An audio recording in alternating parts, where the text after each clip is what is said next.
Welcome to episode 30 of the Rescued by Dragons podcast, Tales of the Brunch Club, a fantasy fiction podcast inspired by a weekly homebrew Dungeons & Dragons campaign.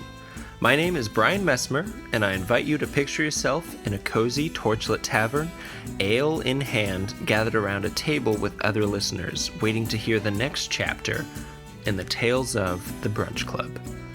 But first, a quick recap. In episode 29, the Brunch Club met Solania's contact in the ruins of Elnor's old temple district. She told them undead had been rising from the crypts beneath the old temple of the Raven Queen. Their mission was to search the crypts, kill any undead they encountered, and destroy whatever was raising them. The group walked down 5 flights of stairs before encountering the first group of undead, which they dispatched by luring them out and picking them off as they entered the hallway. They used that strategy on 2 more groups of undead. After killing the 3rd group of undead in a larger hallway, they moved forward to the next chamber. And now, episode 30. Silver Boots.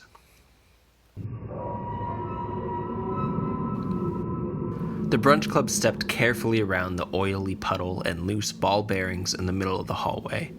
They stepped over the undead corpses and into the next chamber. This room was larger than the others. A large plinth sat in the middle of it. They could not tell if it was an altar or a platform intended for a sarcophagus. There was a door directly opposite the way they entered, which led to another hallway. The door on the wall to their left led into another room. The door on their right was flanked by 2 large suits of armor. In front of the suits of armor lay the motionless bodies of several undead corpses. Most of the bodies were missing their limbs. Some were missing their heads. A few were cut in half. Dried blood and gore covered the 2-handed broadswords the suits of armor held in front of them. Diesa stepped over one of the bodies and slowly approached the doorway. A warm, ethereal glow filled the suits of armor, and beams of light streamed from the helmet's eye holes and gaps in the armor's joints. They raised their swords upwards and shifted their legs into a fighting stance. Diesa held her hands out in front of her and backed away quickly. Okay, I'm leaving. Nothing to see here. We're cool, she said. With her dwarven eyes accustomed to the dim lighting underground, Diesa was able to make out a rough idea of what the statues were guarding. There seemed to be an ornate sarcophagus against the back wall of the smaller room, set maybe 10 feet back from the guarded entrance. It had carved stonework and what looked to be ancient runes that she couldn't read. She relayed the info to the rest of the group, who were hanging back in the hallway. The rest of them took another look at the menacing broadswords of eerie, lifeless suits of armor and decided that they should tackle that later. Perhaps they could deal with that after they accomplished their original mission. Maybe we should check the other room, said Alora. They kept their eyes on the suits of armor as they moved away from them and toward the door on the opposite wall. The sentinels lowered their swords and stood back up at attention as the light faded to darkness inside them. Perhaps we should send Pippin first, Vorjan suggested. What the fuck? You're supposed to be the brave, big paladin, but no, let's send Pippin, you fucking coward, Pip said, bristling at the idea, though only Salis could understand him. She commanded her familiar to carefully inspect the dark room ahead. He flew to the ground and landed next to the doorway. He crouched down as low as his pygmy owl legs would let him, and cautiously peered around the corner into the darkness. He hopped forward once, then squinted to try and see further into the room. He sighed heavily, then hopped a few more times through the doorway, until he disappeared. 30 seconds later, he flew out of the room and landed on his master's shoulder, beak chattering in her ear, telling her what he saw. He says the room's empty, and it looks like it's been caved in. It's mostly just broken rocks and dirt, Salis told them all, relaying Pip's report. Only one door left, said Drusilla. They turned toward the remaining, unexamined doorway, just in time to see 2 spirits enter the room. Diesa and Vorjan quickly swung at them. The magical nature of Eclipse and the holy oil coating Diesa's axe did severe damage to the ethereal forms. Laura's Phoenix Arrow and Drusilla's Sacred Flame finished them off. Let's keep going and get this over with. I'm getting tired of this place, said Alora, with annoyance in her voice. With Drusilla's dancing lights guiding the way, they walked slowly through the door into a small hallway, which brought them to another room. This room was small. It was more of a landing in front of a staircase that went upwards. When they reached the top, it opened up into another long hallway. At the very end of the hallway, they saw a lone skeleton. It paced back and forth past an open archway as if it was guarding something. It was illuminated by light coming from the other side of the archway, so Drusilla quickly doused her dancing lights. "It hasn't seen us yet," Drusilla whispered to the others. "Can you take it out before it alerts whatever's in that room?" Vorjon asked. "If Diesa, Salas, and I hit it at once, we probably could," said Alora. "Worth a shot," Diesa said, taking her short bow off her back. The rogue, sorceress, and ranger took aim. The ranger quietly counted down. 3, 2, 1, she said, and released her arrow. Diesa released hers, and 3 green magic missiles shot from Salas's hands. The phoenix arrow appeared back in Alora's quiver, but as she reached for it, she saw it wouldn't be needed. The skeleton was lying in a motionless heap on the ground on their side of the door. They held their breath for a few moments as the sound of now lifeless bones clattering against old stone echoed off the walls. Nothing came out to check on the skeleton. "Well done, my friends," whispered Vorjon. They proceeded quietly down the hallway and carefully peeked into the room. There were torches along the walls and closed coffins lying on the floor. On either end of the room were raised platforms that looked like stages. On one platform was an altar. Next to it stood a skeleton that looked like it once belonged to a very large warrior. It wore bronze armor and held a great sword over its shoulder. Salas gave a quiet gasp when she saw what was on the other platform. There was another altar with a motionless corpse on top of it. Hovering above the corpse was a creature with a round body, large mouth, and a number of eye stalks sticking out from all angles of its body. "A beholder," Salas whispered. "Is that the one you met?" asked Vorjon. "No, it's smaller. It looks gray and weird," Salas answered. "It looks undead," Drusilla observed. "So what's the plan?" hissed Diesa. "How about Diesa and I distract the beholder while you 3 take out the skeleton?" Vorjon suggested. The rest of them reluctantly agreed. It wasn't a great plan, but no one could come up with a better one. They readied their weapons. Vorjon said a quick prayer, causing Eclipse to glow with divine energy, and they sprung into the room. Alora sunk 2 quick shots into the armored skeleton. The skeleton turned toward them. He raised his hands, but not at them. He opened his palms toward the center of the room. The lids of 3 of the coffins slid off, and undead warriors rose from them. Before it could raise more warriors, Drusilla struck it with a sacred flame, and Salas finished it off with a barrage of magic missiles. Across the room, Diesa took a shot at the beholder with her short bow as Vorjon charged it. A ray of energy shot at Vorjon and hit him in the chest mid-run. His front foot planted back on the ground and his weapon arm was raised, but he did not move. He was frozen in place. "No!" Salas yelled and ran towards Vorjon. Her hands glowed green, and lightning shot from them into the beholder. It floated backwards momentarily before turning one of its eye stalks on her. She felt an overwhelming, stomach-churning sensation of fear well up within her. She could hear her heart beat faster within her chest, and she was breathing heavily. Memories of her last encounter with the beholder flooded her mind. She screwed her eyes shut, trying to force the images from her mind. She concentrated on controlling her breathing and regaining control of her emotions as she pushed aside the effects of the beholder's fear spell. She pushed her jaw out in defiance as she stared back at the beholder's rotting pale center eye and slack jaw lined with teeth. Alora shot 2 arrows, hitting the beholder. She ran to the opposite platform and ducked behind the altar to get out of the way of the eye stalk beams. Drusilla saw the undead soldiers ready to flank Salas on either side. She whispered a prayer to the Raven Queen, which she hoped would cause the undead to flee. It worked. The undead turned from her and lumbered as quickly as they could towards the beholder. To her surprise and relief, the beholder also looked afraid. It backed into the corner as far from the cleric as possible. This confirmed the cleric's suspicion that the beholder was, in fact, undead. Vorjon's torso lurched forward as the paralyzation spell was broken. Salas, still raging, raised her hands at the retreating beholder. "No, Salas!" Drusilla shouted. "You'll break my spell if you hit it!" She warned her, but it was too late.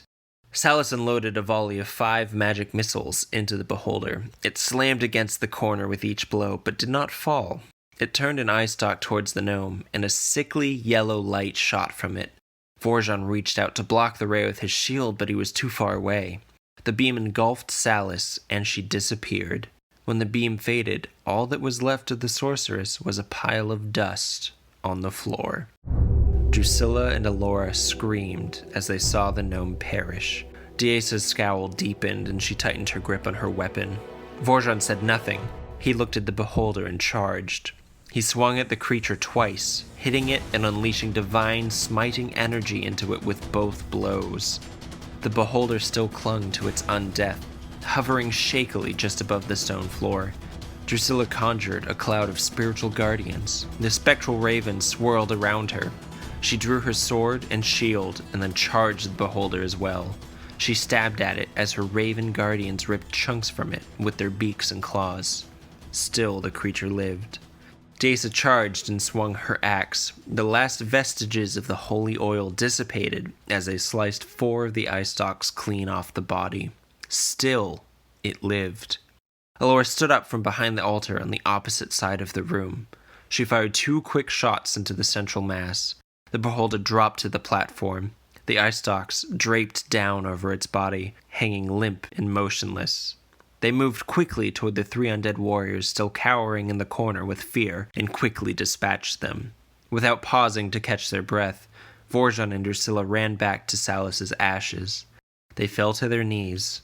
Still breathing heavily from the battle, the cleric and paladin concentrated on reaching out to their gods, visualizing the Raven Queen and Bahamut, praying desperately for one of them to spare their friend's life. Dieza glanced at Alora. They stood and watched for a few moments, then awkwardly got down on their knees and hung their heads in a respectful silence, not knowing what they should do next. Drusilla felt a weird sensation come over her. She felt dizzy, like she wasn't getting enough oxygen. She started to fall into unconsciousness, and then she felt herself being pulled to her feet. When she opened her eyes, she was surrounded by darkness. She could hear a soft, rhythmic sound all around her. She instinctively knew it was the sound of air being moved by gigantic wings. "Your love for your friend is moving, my cleric," said a voice whose pitch rose and fell with the rhythmic beat of the unseen wings. "As one of my champions, you should understand the importance of the balance between life and death." "I understand, but I had to try. Forgive me for my selfishness, my queen," Drusilla replied, speaking into the darkness. "If I could help you, I would, my champion. But the balance must be maintained," said the Raven Queen. "Passing on is not something to fear, though there will be great pain and grief for those left behind." Silence hung in the air, broken only by the beating of giant wings in the darkness. But I just wish I could have saved her. I know it's selfish to want her back, but I just wasn't ready for her to go." Drusilla's voice quietly shook with emotion. "I know, my child, I know."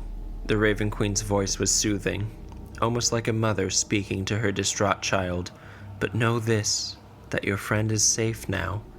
Safe from a fate like the foes you face have suffered. And in time, you, too, will come under the shelter of my wing and be reunited. Now go. Your other friends still need you.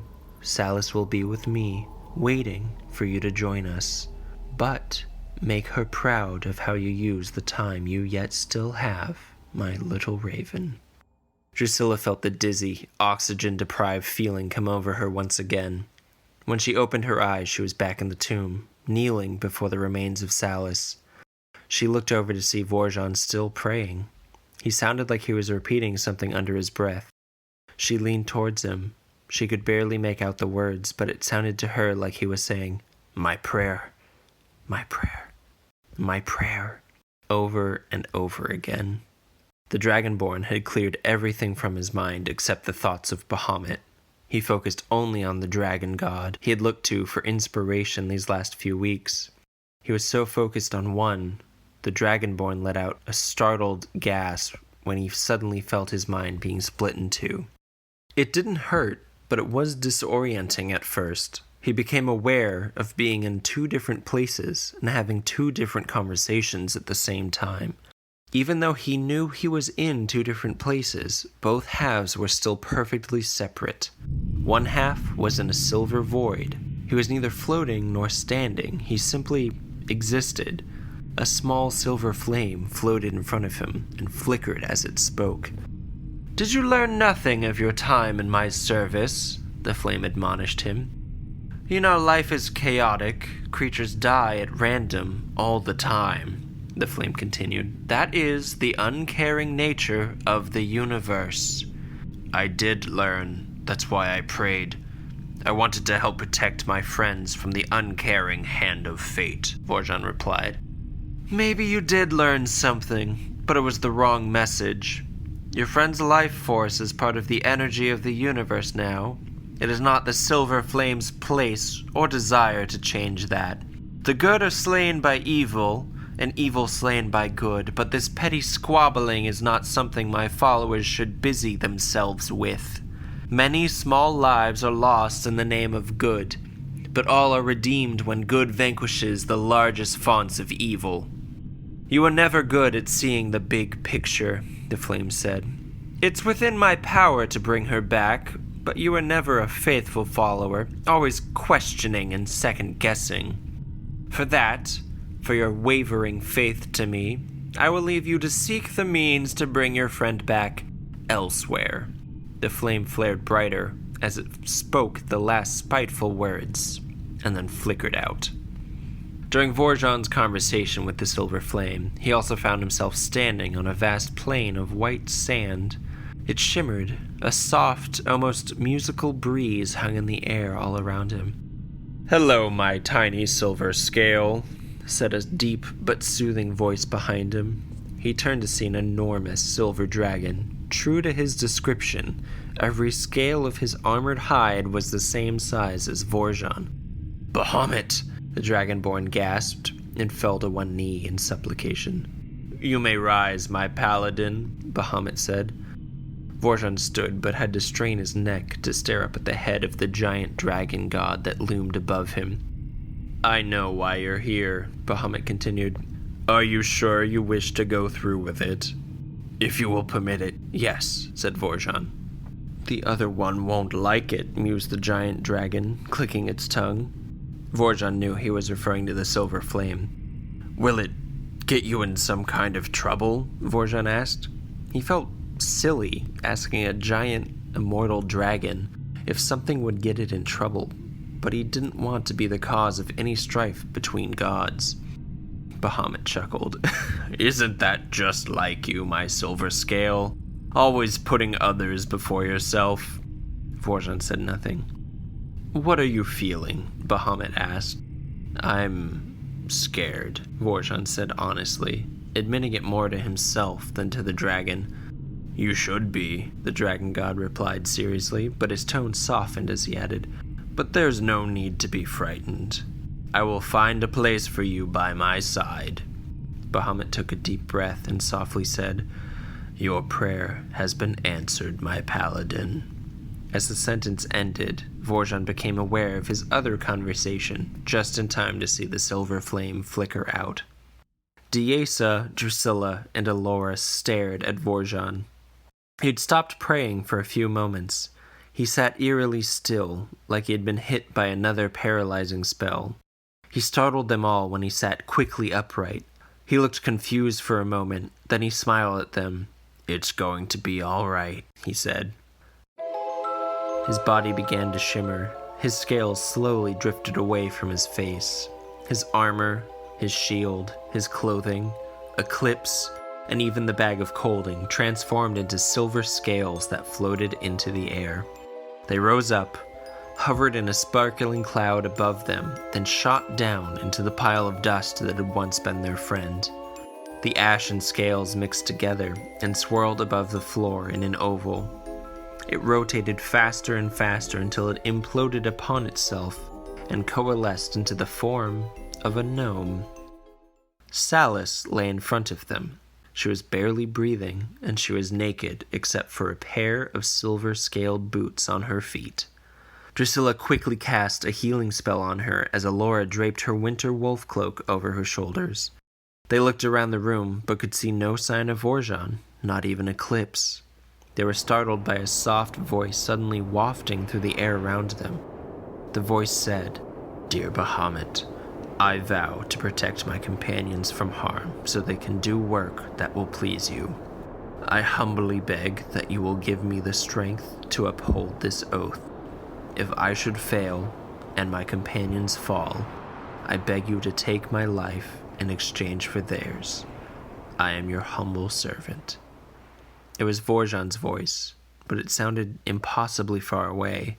Though none of them had ever heard him say it out loud, they all knew it was the prayer he said every night before bed. They all knew they had just heard it for the last time. Our tale will continue in episode 31. Episode 30 was written by Dominic White and myself, Brian Messmer. The story is based upon our own homebrew Dungeons & Dragons campaign. Valuable contributions to the story were added by the role-playing of Bethany Powers, who plays Diesa, J.P. Black, who plays Drusilla, Liz Raychard, who plays Alora, Anna Flemke, who plays Salis, and Dominic White, who played Vorjon. Ambience and effects used with permission by Michael Gelfi. If you enjoyed this podcast, please help us by sharing it with your friends. We really appreciate it.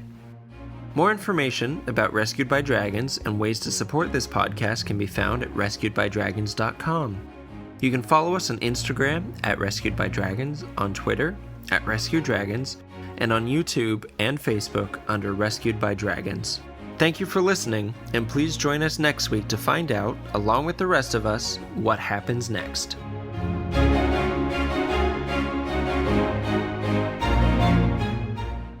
That wasn't soothing. Hang on.